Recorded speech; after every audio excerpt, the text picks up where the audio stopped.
Hello Brighton and beyond, it's Dave here and I have finally made my sunglasses on. I'll get them Oh, here we go. Hello Brighton and beyond, it's Dave here and I finally made it down to Babble in Hove on a beautiful sunny afternoon. And you've probably not been able to move much on Instagram for hearing about this venue. It's been well hyped and for good reason. I mean, I could talk about the sun-drenched terrace, I could talk about the views across the ocean, the decor, the furniture, the food, but no, we're a beer blog, damn it, and we're going to be trying some beer. And I'm going to be trying that with Jack, who is a co-founder and one of the directors of Bison Beer. Been with the company for 10 years now. Yeah, 10 years we started it, Nick and I, from our day jobs in London to, living the dream by the seaside. Brilliant, brilliant. Well, 10 years on, you've launched possibly one of your most sort of adventurous projects here on Hove Seafront, but tell us, pure and simple, what is Babble? So Babble, I mean, for me it's a sun up to sundown venue. So, starting with kind of yoga and coffee in the morning through to the brunch and lunch, making sure that we're super accessible in terms of, things for families, things for couples, things for, for people like us that are enjoying a tasty beer and want a decent snack with it. So that's all the way through to kind of dinner and sundowners, really. Living in Hove myself, I think it's really diverse. You've got a lot of families here, but then you've also got a lot of, young professionals and the older community as well. So just making sure there's something for everyone. Brilliant. Right, we said we'd be trying a beer. For every question, we're going to try a beer. What are we going to try first, Jack?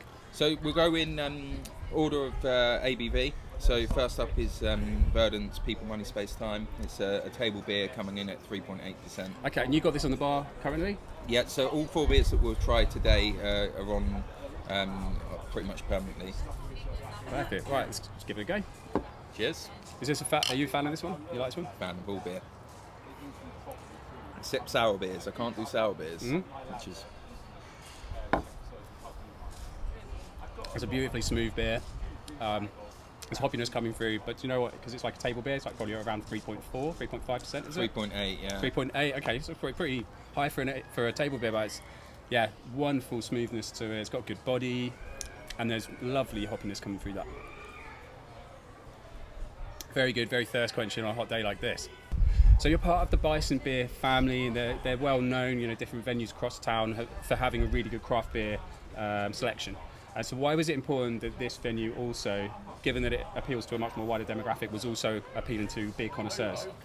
Yeah, so the team's much bigger here in terms of the project. It needs a lot more input than Nick and I really coming at it from a beer perspective. So, you've got Sam Lambert, who's leading the food side of things. He's brought Tom Wright in, who's got I think 13 years experience at the Ginger Group. So, it's very much a team effort to try and do the whole sun up to sundown offering that we do, but obviously craft beer is our first love, so that's where Nick and I come in and we make sure that the offering is super accessible in terms of we're not seeing prices at 7-8 quid a pint. We're trying to put a 6 at the start of those things, which we're just trying to sit somewhere in between where it's like it's not ripping people off, but it's giving people the chance to have a really tasty beer. So we've got a couple of lagers on tap now here, and then you've got a load of options in the cans. The cans really get you out of jail in terms of making sure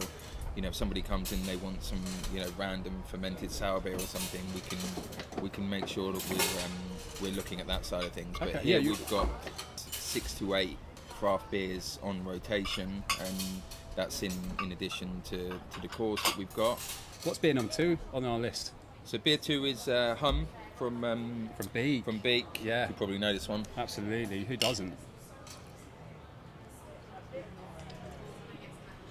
Yeah, full on with the hops, as you would expect.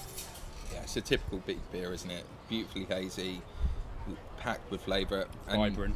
4.8%. So again, it's one of those that you can have a couple of, which is important in venues like this. I love that aftertaste, sort of citrusy, but keeps giving you waves with the aftertaste there. And will this be a core beer for you, like supporting the local brewery? Yeah, so Danny started Beak in lockdown, so we've known each other since then, and then the original brewer he had was from Burning Sky, so we've had conversations in terms of how we would come at it as a kind of customer-led business, but to see where he's taken those early conversations to becoming probably one of the top breweries in the country is incredible.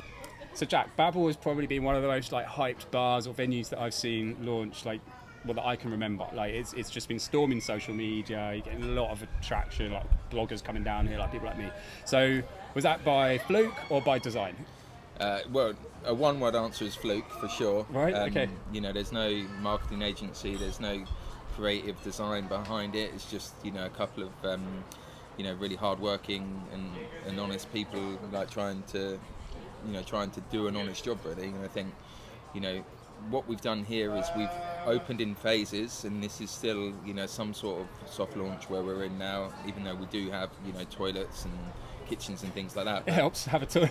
But we open without, you know, we opened Right, okay. just a terrace, no kitchen, just a barbecue. They came in, they enjoyed a beer and a burger. They give us some feedback, which is really important. And then once we found our feet and we finished the build a little bit more, we were able to kind of, you know, incorporate that into what we're doing. But I think, you know, with all good kind of successful projects, your kind of marketing is done for you, in terms of, you know, if people think that it's a good, honest business, they'll want to come down and support it, and they'll want to tell their mates about it. And if they tell their mates on Instagram, then, you know, that's great, and we can repost it. But there's not, you know, it's organic. There's not a strategy behind it. There's more, you know, let people come down, enjoy it, be honest with people. And I think the next step that we've got is when, you know, the full menu and the bookings launch, which is going to be soon. Right. Okay. Cool. What's next on our beer menu? Fittingly, it's the Bison Beer Seaside APA. Okay. This is our first beer. It's 10 years in the making. Recipe's never changed, but we're now brewing it at Arundel, where we've been doing it for the past 6 or 7 years. Great. It's brewed in county. Yeah, so it's a Sussex beer. The guys are unbelievable down there, like really supportive of what we do, really in alignment with how craft beer should be and how it's customer focused and, you know, feedback focused. But, you know, this is the beer that made us fall in love with craft beer. It's, you know, it's American hops, fruity, like New England finish, so, you know, not a lot of bitterness. Massive haze on that as well. Hazy, It's very close to hum in terms of yeah. haziness. When we first made this, we put it into bottles, which was £2.50 a bottle, and it was so hazy that people used to bring it back and think that it was a bad beer. So we had to redesign the label, which we did with. Some people couldn't see the beer. Well, people just thought it was gone off. Right. Okay. So we had to put a big thing on all over Dan Walters, Sea Creatures. He's our designer. All over his beautiful artwork, we had to put caution, cloudy, hazy, beer inside. It's meant to be that way. Warning: this will have hops in. Okay. Exactly. Fantastic. Well, I think people have become a bit more clued up on what a hazy beer is. And people want it now, don't they? People want it now. Yeah, they expect it to be hazy. I quite like a clear beer still, like a West Coast or something like that. But it's definitely a good hazy beer. What's the ABV on that? 5%. 5%. So a little bit more than hum, but another good session. Yeah. Dangerous at 5. Doesn't taste like a 5. I know it doesn't. I mean, it's fair to say, and you would know, bars and pubs, they've really not had an easy time of it since COVID. There's, you know, one thing after the other, really, without going into too much detail. But why was, you know, now a really good time to launch this project? Well, I think this project in particular, Hove Beach Park, is quite unique. It's the first park to open in the city in over 100 years. So to be part of that project, I think you'd take it any time, you know, be it, you know, good times or bad times in terms of the financial world. But for me, I think it's most important to take the location. So it's not like we were desperate to do another Bison Beer. It's not like we were desperate to build another Sea Lanes. Like, it was never something that was, you know, thought about in advance. It was always something that we thought, if the opportunity is right, we can do something using all of our experience, using our extended network, which are involved, you know, within the project, to put on something that we feel is a real positive for the community. So I don't think it's as simple as taking Babble and picking up and, you know, putting it elsewhere. But if you've got another site that it might work, then give us a call. So can you explain the wider Hove sort of beach park that you're talking about? Like, what else is here and what have you sort of part of then? Yeah, so I think we are essentially the council's vision of the hospitality venue, which is where we do the sun up to sundown. You know, we cater for people that have been, you know, going for a morning run, having a smoothie or a juice from U-Juice in the morning, all the way through to coffee and, you know, kind of beers in the afternoon. But the project itself extends basically from where we are now, which is the kind of east side of Hove Beach Park, all the way up to the lagoon, and in between you've got the paddle courts, you've got the Yellow Wave that are coming in now to do the beach volleyball, you've got all the tennis courts, you've got the skate park, you've got the roller park, you've got the gardens. You know, it's an extensive project which going on down is great. You know, I live here. I live, you know, stone's throw from the venue, and you know, my kids enjoy it. You know, my friends, my family, they absolutely love what's going on here. All right, cool. We're down to our final beer. Tell us about this one, Jack. So this is Deya's Steady Rolling Man. A little bit stronger than the Seaside. Okay. We're going up in ABV. So 5.2. 5.2. So we've done a couple of projects with Deya before, and I think this and Seaside, particularly back in the bottle shop days, we always had these two side by side because they're both American pale ales. They're both super fruity and hop forward, but then they've got that beautiful kind of New England finish where there's just no bitterness on it. Yeah. You know, as soon as you've had a sip of it, you're ready for another one. Whereas, you know, a lot of the more bitter beers, it's a bit chewy. It's crisper. It's clean. Yeah, it's cleaner. Yeah, but there's an unctuousness to it, if that's the right word. It just makes I'm you keep going coming with back that. with that. I'm going to be telling everything. It's so unctuous, and then they'll be asking you what that means. So, Jack, Bison Beer are celebrating their 10th year anniversary this year as well. And this is part of a collab. But I mean, before you tell us about the beer, maybe tell us about that 10 years, and maybe you have any highlights you can share.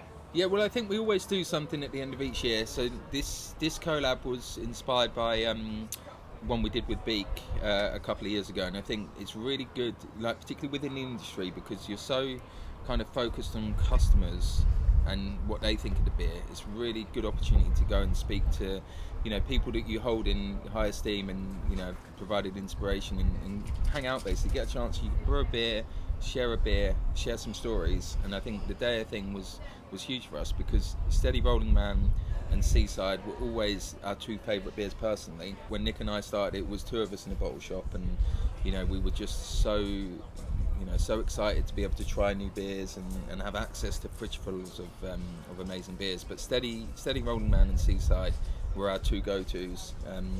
So it felt fitting to turn 10 and, you know, pick up the phone to those guys and say, look, should we come and do a beer together? So Sea Legs is primarily kind of brewed as a bit of a nod to the new project with Babble, but obviously, you know, works at Sea Lanes as well.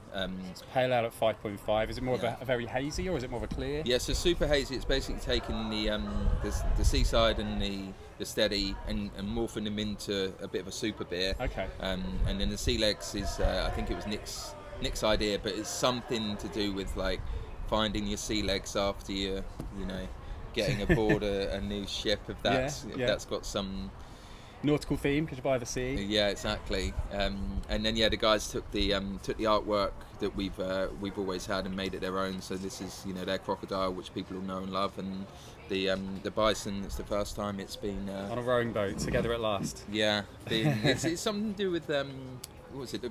The owl and the pussycat. Have you ever? Yeah. That's a nice cold. Cool it down for us. Happy birthday, Bison. Happy birthday, Bison. Happy 10th year. Wow, that is gorgeous. That's it's got a new kind of hop in it. It's not even got a name, but it's somewhere like a Sabro. So you know, for the beer geeks out there, it's got this kind of coconut thing into it. It's got one of those names. It's like HP 106 or something. It's not been given experimental. Yeah, maybe we'll call it the Bison hop. But yeah, we've always loved coconut in beers, and Sabro's such a divisive hop, but you know, it's just got that kind of toasty sweetness to it. Yeah, that toasted coconut, almost bubblegummy kind of nature to it. But it's peachy as well. It's well fruity. Yeah, it's quite different, really isn't fruity. It? It's got a frothiness to it as well, like a kind of. It's not that carbonated, but it's got a nice smooth, sort of tingle to it. Yeah. That's lovely, gorgeous. I think that's probably my choice beer. Because these four are probably quite similar. You know, I know that they're different and there's variations, and you know, nerds can really pick out what's in there. But like to the average Joe, it's like they're very much like one of the same beers, and that's what we're trying to do. Is like, you know, you got 3.8 and you've got into 4.8, 5, 5.2. It's like, you know, for me as a customer, I'd come in and be like, I'll start on the Verdant. Mate, you've got so many taps. If you've got them, flaunt them. Yeah, exactly. Why not have 4 different ABV pails? But I think it's always stunning, a nice journey, all stunning you start options off easy, as well. and then you kind of you know. And then you end up with your sea legs by the end of the night. Trying to find your sea legs. Yeah.